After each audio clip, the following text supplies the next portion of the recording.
UFC Fight Night Vegas 92, Barboza versus Murphy takes place this weekend, and I'm going to go through the entire card, starting with the early prelims, ending with the main event, giving my prediction and breakdown for every single fight on the card, starting with the early prelim opener of Vannessa Demopulous versus Emily Ducote. I'm going to go with Emily Ducote here. She's actually a betting favorite here, but there's a lot of people on Tapology that are actually picking Vannessa Demopulous, which is just insane to me. Really insane. She has the majority of the votes. Out of everyone who's predicting this fight, she so far, on average, has the majority of the votes. That's crazy, because Vannessa Demopulous arguably hasn't won her UFC debut yet. Like, she hasn't won her first fight in the UFC yet. There's definitely an argument for that. Obviously, she had her win by finish over Silvana Gomez-Juarez. She got knocked down. She got the submission. Outside of that, though, outside of that one win that I completely forgot about, where she got dropped and then got a sub out of nowhere, she shouldn't have beaten Jinyu Frey. She shouldn't have beaten Maria Oliveira. And she shouldn't have beaten Kanako Murata. All of those fights she lost. And I think a big part as to why a lot of people are picking Vannessa Demopulous here is, one, because she's a bigger name and she's mid and she jumps into Joe Rogan's arms, so let's all praise her. Aside from that, they're probably just looking at the fact that, you know, Emily Ducote lost to Kanako Murata and Vannessa Demopulous won her fight against Kanako Murata. She arguably should have lost. She should have lost that fight. They should both be losing to Kanako Murata, which isn't a good sign. I'll be honest with you, it's not a good sign. I just think that Emily Ducote is way better. Her activity is way better. And, you know, so far we've seen Vannessa Demopulous keep things to like a 20 to 30 significant strikes per round type range of like output. And she's still making it very close. And I like activity in women's MMA. I think is a big thing, because a lot of times they don't look at who's landing the more effective shots. They may go off of like who got a takedown. But one thing they always do like is volume. If someone's throwing more, even if they're missing, they sometimes get these decisions. So I'm going to go with Emily Ducote. Her output is literally 3 times the amount of Vannessa Demopulous. So I'm going with her to win this fight pretty easily as well. I'll say decision, unanimous, 30-27. We move on. Up the card, Heili Alateng versus Kleydson Rodrigues. I'm going with Heili Alateng as the underdog here over Kleydson Rodrigues. I know a lot of people are picking Kleydson again. But you know what I'm going to do, chat? I'm not just going to play the game that I know a lot of predictors right now are playing, which is, there ain't been underdogs in a while, let's do some underdogs. Or there's been favourites all last card, next card there'll be underdogs. Or there's been 2 main event underdog wins in a row, let me just pick the favourite. Like, that's a silly game. I want to pick underdogs that I think are winning fights. Like, I think these are incorrect odds. They have Kleydson Rodrigues as the favourite. I think Heili Alateng is a way more composed and efficient and more reliable fighter. He's a more, what's something where you do it often and consistently? He's a more consistent fighter. That's what it is. He's a more consistent fighter. He's got good striking. You know, he's got wickedly good striking. He's been in MMA for a long time. And I know he has a lot of losses. And maybe that's where this whole Kleydson Rodrigues is going to win narrative comes from. But Kleydson Rodrigues has losses as well. And they're not good-looking losses. They're awful-looking losses that are stinky to look at. You know, CJ Vergara. You know, Farid Basharat finished him. If you're getting finished by a Basharat, brother, there's problems. There is problems there. The only win he has in the UFC is against Shannon Ross by KO. At the time, we saw that as impressive. Now we're like, okay, everyone's done that. Literally everyone ever has KO'd Shannon Ross. Even I've KO'd Shannon Ross. Where are we going to give that credit anymore? Probably not. It went to a decision on the Contender Series. Spinning techniques and stuff, they're cool. I think they're cool when you have a size advantage over other flyweights and you're missing weight for it quite a bit as well. This guy missed weight at flyweight a few times, if I'm not mistaken. That's why he's at bantamweight now. When you throw those spinning techniques, if you're larger than your opponent, like, they can, like, respect it, and then you get away with things. Like, you end up controlling the pace of the fight. But when you're smaller, I don't know if you'll have that same aura or presence in the cage. So I'm actually going to go with Heili Alateng. I think he's very underrated. Just because of his record, a lot of people say, he's terrible. You know, Heili Alateng's not good. got schooled by Chris Gutierrez. I completely understand that as well. Absolutely picked apart by him, but Chris Gutierrez is tricky like that on the outside. And you know what? Chris Gutierrez is all right. You know, I used to look down on him as a fighter quite a bit, but he's pretty good. You know, his performance against Song Yudong wasn't the best, but he kept up on numbers. Like, he keeps up on numbers. That's what Chris Gutierrez does. So actually, I'm going to go with Heili Alateng here.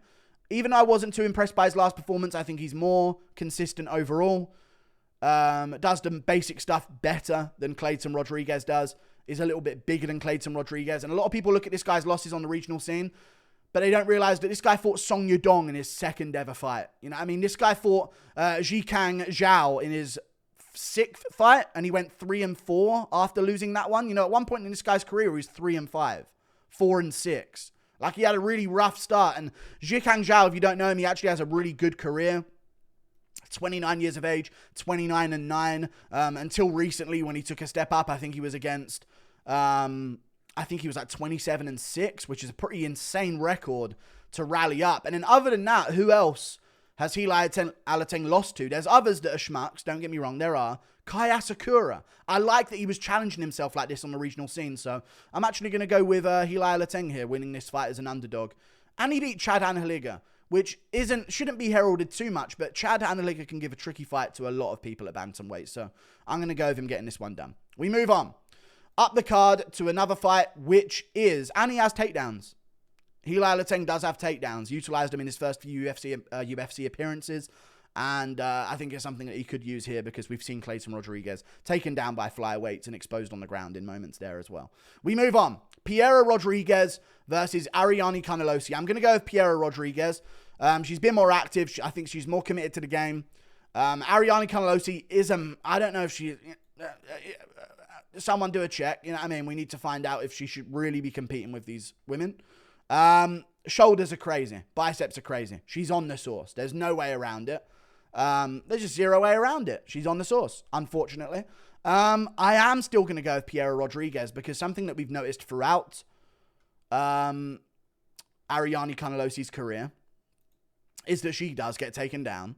And all of that muscle mass slows down in fights. And that's what we're starting to notice a little bit more and more, is that these takedowns can work on her. Even if there's not too much damage being done, we see people consistently get takedowns on her regularly. And we've seen it in her fight against Lupi Godinez. She got taken down 8 times by Lupi Godinez and completely dominated and basically humiliated in that fight. It was one of the most impressive performances of Lupi's career, probably the most impressive performance. Lost to Angela Hill in a striking match. TKO'd in the 3rd round. Again, slowing down as the fight goes on. Now Liang got her down 3 times. I know she won that fight, but I'm looking at that and I'm thinking, Piera Rodrigues is probably going to be able to get her takedown. And if she does, she's very good at just holding the back. You know, Sam Hughes, even though awful fighter, has a wrestling background and has been able to shut down lesser grapplers in that women's strawweight division. And Piera Rodrigues locked up the back the entire fight long and locked up dominant position pretty much for the entirety of the fight. Like, you know, she beat her opponent in her debut. She got takedowns there. She out-takedown Kay Hansen. Not impressive, I know, but I think the takedowns are going to be her route to success. Gillian Robertson's all right at grappling. I just think Carnelossi has a big weakness there. And if they do get into a grappling exchange, I do see this fight going longer. I don't see it finishing in the first. So I'll definitely benefit someone who's going to be offensively grappling over someone who's going to be trying to defend, especially when they have a history of gassing out like Ariane Carnelossi. So, and we're going with Piera Rodrigues. We move on. Let me speed through. Jesus Christ. Abbas Magomedov versus Warlley Alves. Kind of a layup for Abbas Magomedov. I know that's something that we shouldn't really say with confidence anymore because it's Abbas Magomedov and he turned out to be not as good as we were kind of hyping him up to be coming into the UFC. Maybe he got off the sauce once he left the PFL. You never know. You never know. I still think he's good, though. I still think Abbas Magomedov is good. I don't see Warlley Alves putting a pace on him. Warlley Alves is an explosive fighter at welterweight, was an explosive fighter at welterweight, who would have a pace put on him. A lot of the time in fights, he would have a pace put on him. He's got good takedown defense. He's got wicked body kicks. That could be something that works here with him, but I feel like he kicks a lot, and I think he's going to lead into a bit of a kicking battle with him and Abbas. And Abbas is bigger. Abbas is stronger. I reckon he's got this one done. He's got the reach. He's got, what, 6 inches of reach? 3 inches of height?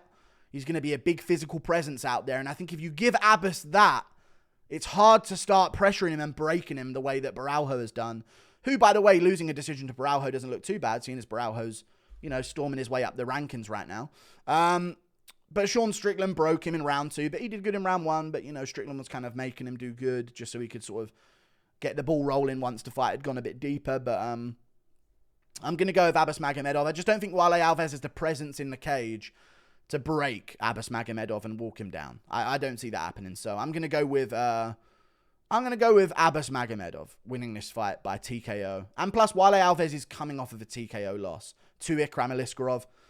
It's a tough guy to walk into a first round against here in Abbas Magomedov, who's much larger and rangier than you, and better than you, and more powerful than you. When you're coming off a KO loss, that's tough. We move on. Tamires Vidal versus Melissa Gatto. I'm going to go with Melissa Gatto. It's going against my rule of just picking the thems of the sport, of the women's side of the sport. She is good, Tamires Vidal. And listen, Melissa Gatto's had some stinkers in her career. I don't mind the loss to Tracy Cortez. She actually could have won that fight.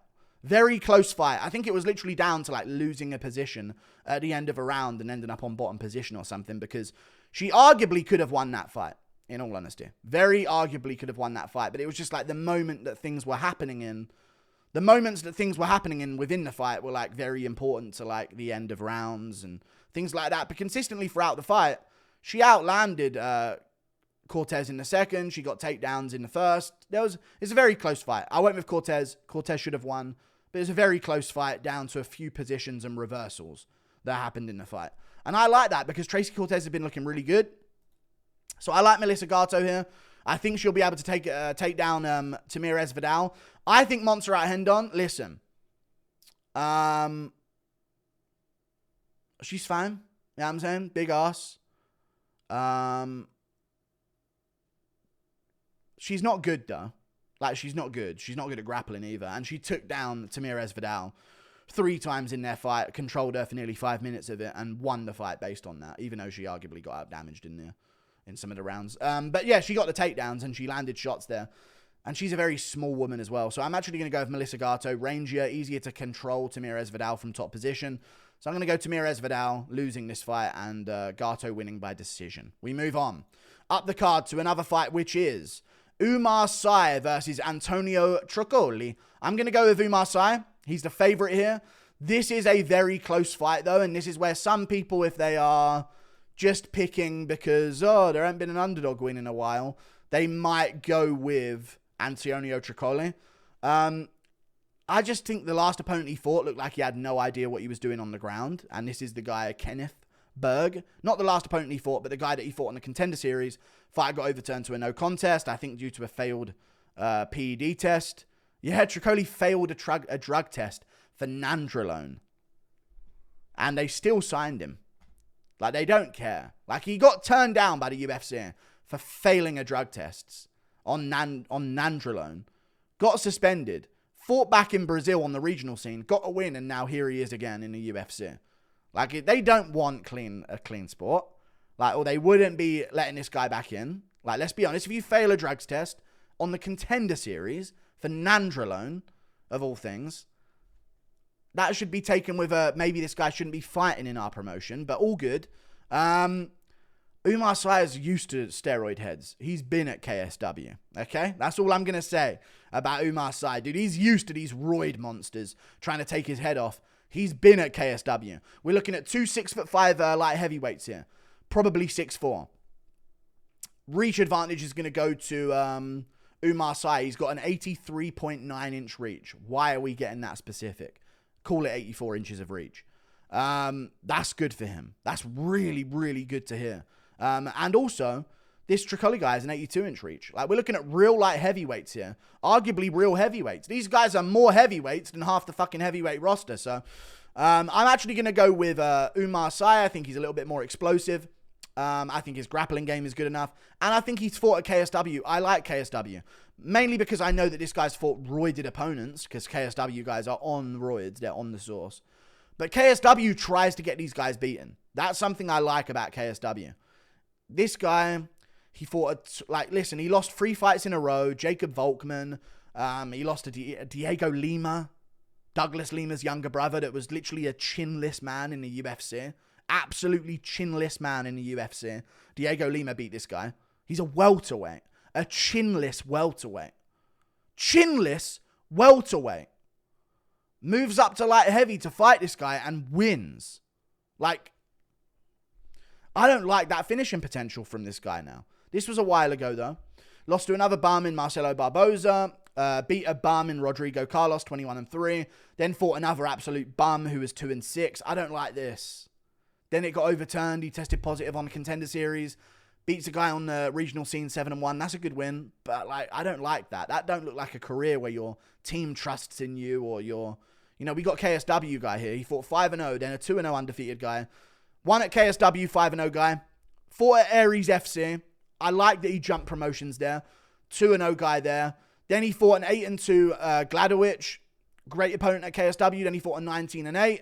Enrique da Silva. Beat him in the first round with grappling. He's done the same thing from back mount in his fight after that as well. He's fought more experienced guys. He's fought better guys. He's fought guys that KSW aren't letting him win against. You know what I mean? KSW wants... They don't want a guy coming in, beating their guys and dipping to the UFC. I feel like KSW is actually looking to make money as their own promotion, rather than be a feeder organization to the UFC anymore. I really like this guy, Oumar Sy. He's got wicked striking. He's got a good understanding of grappling as well. More than this Kenneth Berg guy that recently fought on the Contender Series and lost to Antonio Trocoli, because that same guy went back to the regional scene and lost in the exact same way, I'm pretty sure. Rear naked choke. I'm going to double check that right now. He was a Norwegian guy, this Kenneth Berg. And I was actually paying attention to him coming into the UFC as well. Did he lose again exactly the same way? He did. He lost first round rear naked choke again. Fought a 6-6 opponent. Had 50 fucking fights. And before... Oh my God, dude. After losing to Trocoli, he fought an 0-0 guy. A 14-19 guy. A 6-6 guy. And then lost to a 10-6 guy by first round rear naked choke.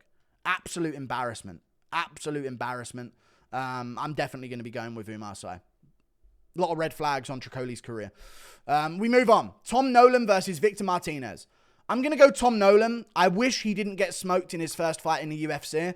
That's not a good look, especially if it's happening to a guy like fucking Nicholas Motta, who is trash. We know he's trash. But he's one of those guys who just gets a career by luck. It is what it is. Sometimes people get that.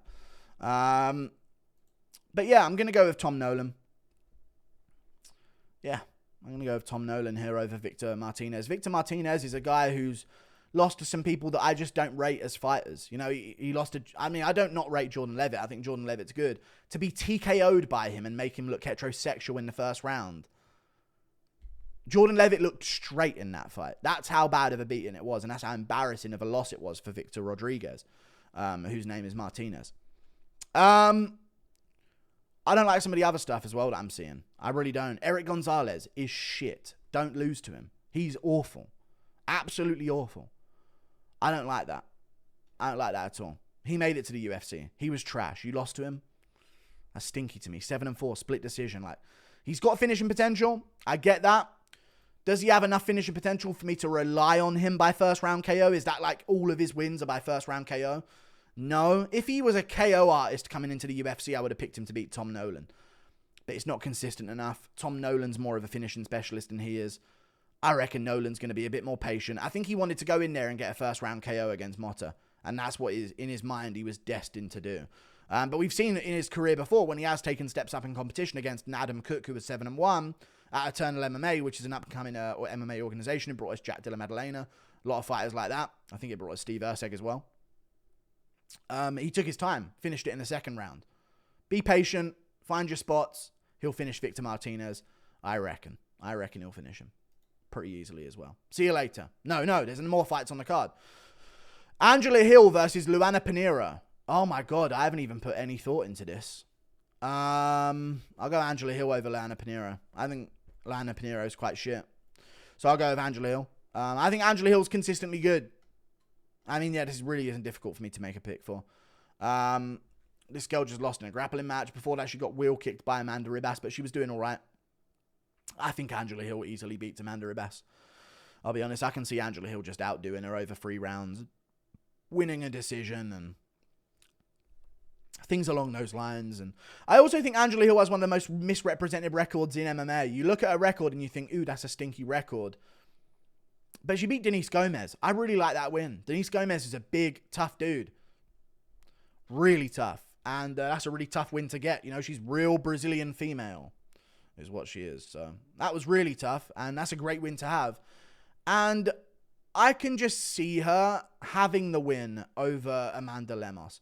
Having the win over Michelle Waterson-Gomez. Having the win over Claudia Gadelha early in her career as well. A lot of these fights that she's had in her career have been robberies against her. You know, the Gadelha fight was clear as day a brutal robbery. The Michelle Waterson-Gomez fight was clear as day a brutal robbery. The Amanda Lemos fight was a lot closer, but she could have got that. She could have got that Amanda Lemos fight, and that's a tough fight. So I don't trust Luana Pinheiro to win this one. I don't think she's going to be finishing Angela Hill. I think Angela Hill is very difficult to finish. And are you going to beat a 3-rounder? Are you going to win a 3-rounder against Angela Hill? I don't think you are. I don't think you are if you're barely scraping by and arguably not winning against a 2023 version of Michelle Waterson. So, yeah, I'm going to go with her. I'm going to go with Angela Hill to win this fight. We move on. Up the card, Adrian Yanez versus Vinicius Salvador. Here's what annoys me about MMA so much. Adrian Yanez was fucking 5-0 in the UFC. Or whatever he was, 4-0. Shouldn't have beaten Grant. It is what it is. He's a great fighter, though. I like watching his boxing. He's a sick fighter to watch. Been smoked. Now, coming off of some losses. He gets this layup in Vinicius Salvador. Cameron Simon got Peyton Tabit. My bad you lost against one of the best prospects in MMA in Christian Rodrigues, who's a bum, and his fake career, entire career is fake. Here's the next best prospect in MMA, Peyton Tabit. Like, it was just... Why do some people get layups like this? It's crazy. I know why. Adrian Yanez, big name. He had some hype behind him. The UFC liked him. I know he was doing some kind of deal with Dr. Pepper. So he was actually working on a Dr. Pepper and Reese's peanut butter deal, if I'm not mistaken. He had some traction there, and that's kind of lost now. So they've laid him up. Vinicius Salvador's shit. Like, I don't need to say more than that, really. I really do not need to say more than that. He's shit. He's not good. He's a flyweight, a big flyweight, so he's going to look all right at bantamweight, don't get me wrong, but losing to CJ Vergara, losing to Victor Altamirano. And the thing is with him in this, it's not like he's losing, but he's giving it his all. He's letting fights get away from him. He's making fights close and then just watching them go and not doing what he needs to do. He's content to lose, and that is sad. I think Adrian Yanez is going to have his back up against the wall. I don't see Salvador chewing up his legs. And if Salvador don't chew up his legs, I think it's going to be a bit more of a boxing match. And Salvador ain't much of a... He does kick. They're not too effective. His boxing leaves him wide open. I think Yanez is going to get a TKO win here. Unless Salvador shows off some great grappling. But I think Yanez has shown, even on his regional scene... I know he lost some fights. I think he lost to Miles Johns at one point on the regional scene. I'm going to check it out now. Maybe beat him by split decision. No, he lost by split decision. He's had that lesson of, I need to work on takedown defense. I need to get back up when I get taken down, that type of stuff. So I'm going to go with... Yeah, I'm going to go with Adrian Yanez getting a TKO win. Yeah, he was 5-0 in the UFC. Man, they really laid him up. Victor Rodrigues, who I think we were just speaking about, might be a completely different guy. Gustavo Lopez, bum. Randy Costa... Davey Grant shouldn't have won the fight. Then he gets Tony Kelly. Like, well done, you've gone 4-0. Time for your big Tony Kelly test. It's crazy how certain fighters get treated, but I'm still going to pick him over Vinicius Salvador. This is a layup. If he loses this, retire. We move on. Ramiz Brahimaj versus Themba Gorimbo. I'm going to go Themba Gorimbo. Anyone remember when Ramiz Brahimaj got his ear torn off in a fight? That was tough to watch. I'm going to go Themba Gorimbo on finishing potential. I think he's got more finishing potential here. I don't see either one of them completely dominating each other in any part of the game. I don't see Ramiz being able to completely dominate him on the ground or get an early finish. You know, he fought Michael Gilmore as a bum. 6-4 fighter, beat him. Sasha Palatnikov, bum. 6-3 fighter, beat him. I think Sasha Palatnikov got scrappy with a Koshke brother. That's how shit he is. And I think he won the fight, but that's still how shit he is. He made it a scrap. Court McGee, lost. Ramiz Brahimaj. If you're going to be a good prospect, you beat Court McGee. Who's with me on that? You got to be with me on this. If you're going to be a good prospect that I can trust in to win consistently, you beat Court McGee in 2023. Please. Lost that fight. Don't like it. I'm going to go with Themba Gorimbo. Better finishing potential, more explosive, training at an MMA Masters with Colby Covington, with great grapplers, with people that really push for cardio and push to break people as fights goes on. And I think that's going to be a good look for him against Ramiz, who's a bit more of a control-dominant grappler. I think he'll be able to stuff the takedowns or get back up when he needs to and make Ramiz shoot for no points. And then eventually he'll gas, and maybe we'll see a Themba Gorimbo round 3 or 2 finish. I think we're going to see here. So, yeah. I rate his wins. Takashi Sato's a good win. Pete Rodrigues is a good win. He lost to AJ Fletcher, but Fletcher was a good prospect. I'm going to trust in Themba Gorimbo here. And plus, you've got to consider, this man didn't have no nutritionist. He didn't have no house. He didn't have no meals. And that's what we were looking at. This was a real homeless, broke guy, pretty much, from Africa. Covington was giving him meals. Covington was taking his nutritionists extra meals and like giving them to Themba Gorimbo at the gym. This guy had nothing.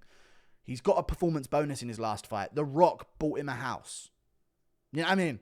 We're going to see a locked-in guy I've been given it. He's got a mindset of, I've been given everything to make something of myself. Full steam ahead. I'm going to go Themba Gorimbo. We move on.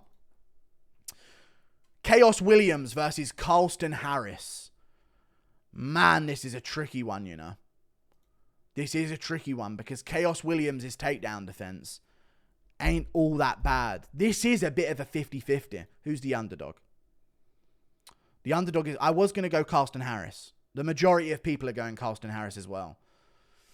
The thing I worry about with Chaos Williams is he arguably could have lost that fight to Rolando Bedoya, I want to say his name is. That's a guess. We'll check it now. It was Rolando Bedoya. Arguably should have lost. Rolando Bedoya went on to be a absolute fall from grace. We thought he was going to be the next big thing. Oh my God, look how good he looked against Chaos Williams.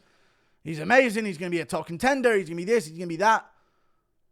You know what I do worry about, though? The fact that Chaos could connect on Randy Brown. I know Randy Brown's quite chinny. And I know Chaos lost that fight. Arguably could have won it. But if he can land on... I just think Carlston Harris is going to grapple heavy, no? And I think if he does, it'll take some steam out of Chaos Williams' shots. And the way Chaos Williams throws a lot of the time as well, he'll throw and be so fucking open. And I think he throws over himself so much that he's got to be getting set up for some double legs here or some kind of takedown coming his way. So I'm going to trust in the guy that will be more likely to shoot a takedown offensively here. I think that's going to be a huge advantage in this fight. He did get taken down and held down by Jeremiah Wells, but he found his way into it, got his submission. Jeremiah Wells is a big, strong dude, big, strong grappler, probably would ragdoll Chaos Williams himself if he didn't get chinned. Jared Gooden's pretty good. I think Jared Gooden's all right. The Night Train, Jared Gooden. I mean, that fight just got cancelled, right, against Kevin Jesse, but I think he's pretty good. And Carlston Harris, in a competitive round 1, fair play. There was a competitive round 1 where there was moments for Jared Gooden. He dominated him on the ground after that. Dominated him on the ground, got his positions, 30-27 every single round. I like that from him. I like that performance from him. I think he's willing to shoot takedowns here on Chaos Williams. Does he get uppercutted? Who knows? I'm going to trust in Carlston Harris. I trusted in him as a prospect. And I sort of switched off of him because I thought he could beat Shavkat with grappling because we'd seen Shavkat dropped. We'd seen him on bottom position. Which I think is the weakness of Shavkat's game. I'd love someone to try double leg him. I'd really love to see that. I still believe in that. But he got wheel kicked, unfortunately. So that was a great pick. Before that, though, he beat Saigid Gakmeyev, who was 17-1 at the time, who has not lost since, to great opponents at Eagle FC, EFC, and won championship 3 in a row. Shinya Aoki just beat by first round finish. He's on his way to a title fight at 1FC. I'm trusting in Carlston Harris. And Carlston Harris grounded this guy out. Grounded him out and got the dash choke. I'm going to go with Carlston Harris getting this one done. We move on by takedowns. Chaos Williams is good, but this is something I need to mention about Chaos Williams. You need to know this. Dude, he started a real estate company after his fucking third win. I think after the loss to Mikel Pereira. He like went away for a bit and started a real estate company. He arguably could have lost to Matthew Semmelsberger as well. So, no, he couldn't. No, he couldn't. He won the fight against Semmelsberger. There's another fight. It was the Bedoya fight. Yeah, that's what I've already seen. He's good. He's good on short notice. He made some money, but then I saw this real estate business that he's starting, and he sort of left the sport for a while, and we didn't see him for a while, and it was just like, where the fuck is Chaos Williams right now? Came back after a year after losing to Randy Brown, and now it's another year gone by? Like, what? Where's the urgency here? You're 30. Maybe this is where he thinks, now's the run, now I'm in my prime, now he's going to be better than ever. I think Carlston Harris can get these takedowns. He's been out for a year. That's maybe a panicky guy when someone's on their back. So I'm going to go rear naked choke or some kind of submission for Carlston Harris in rounds 1 or 2. We move on. Up the card to the main event, which is Edson Barboza versus Lerone Murphy. Now, the way I see this fight is, I think Lerone Murphy is tougher but worse technically at striking than Sodiq Yusuff. I think that. He's got a better chin because Sodiq Yusuff, extremely chinny. Extremely chinny is his biggest problem. It's why you pick Diego Lopez against him. You pick these power punches against him that have that finishing potential. So I don't see Barboza wobbling Murphy with some easy shit. Not saying the wheel kick was easy shit, but, you know, no glancing blows going to be wobbling Lerone Murphy, in my opinion. However, we've seen some performances in Lerone Murphy's career where he's left a lot to be desired, honestly. Like, I'm not going to even bring up the grappling defense that we've seen at times. He kind of got lucky with that win over Amir Khani, but everyone beats Amir Khani as the fight goes on. He's never learned that he needs to be able to go longer than 5 minutes. Weird as fuck. I feel like I learned that at 17, mate. Pick it up, Makwan Amir Khani. What's going on? Lerone Murphy. Good, technical, sound. I think he's less powerful than Sodiq Yusuff. I think he's less dangerous on the feet than Sodiq Yusuff. I think he's worse at pressuring forward than Sodiq Yusuff. I think Yusuff does all of that better than him. I think he's got better striking defense than Lerone Murphy. I think he's got more knockout power. I think he pushes forward better. He leads the dance a lot better. He's more excited to get into exchanges. Lerone Murphy's a bit of a picker and a striker at range.